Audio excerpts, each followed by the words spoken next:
Hello everyone, welcome to the filtering and detection module. In this lecture, let us learn about simple thresholding. At first, let us understand the idea behind image thresholding. This is used to further simplification of visual data. This is the simplest method of image segmentation we will be using in this course. All operations under the image thresholding are nonlinear operations. We will be converting the grayscaled images into binary images. Now, let us have a look at the working of thresholding. In BASIC, the thresholding is assigned to two levels of the pixels. First, based on the threshold value provided, and second, on how it is either above or below the threshold value.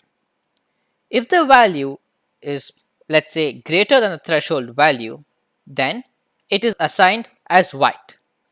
Else, we assign the another value which is black. There are two types of thresholding. In this lecture, we will be learning about the first type, which is simple thresholding.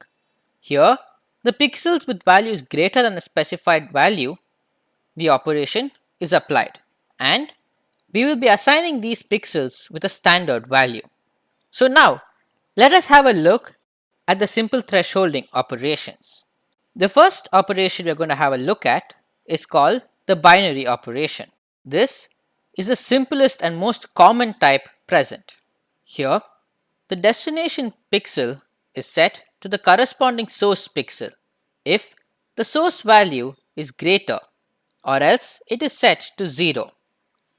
So, source value is SRC, which is going to be set to the maximum value, as you guys can see over here. Right above the equation, you can find the value graph with the threshold line, which is blue, indicating when the destination pixel is being set to the maximum value and when it is being set to 0. We will be using thresh_binary for this operation. Next, let's have a look at the binary inverted operation. Here, the destination pixel is set to 0 if the source pixel value is greater, else it is set to the source pixel value itself. As you guys can see on the left, you can find the value graph where you can see the output. For this operation, we will be using thresh_binary_inverse for this. Next, let's have a look at the truncated operation. Here, the destination pixel are set to the threshold if the source pixel value is greater, else it is set to the source pixel value itself. On the left, you guys can see the graph where you can see how the values of the pixel changes. We will be using thresh_trunc for this operation. Now, let us have a look at the set to 0 operation. In this operation, the destination pixel is set to the source pixel if the source pixel values are greater, else it is set to 0. On the left, you guys can see the graph where you can see that if the source pixel value is greater, that is greater than the threshold value, then the respective values are used. Else, we are setting it to 0.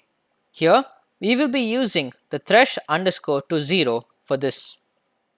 Finally, we will have a look at the sets to 0 inverted operation.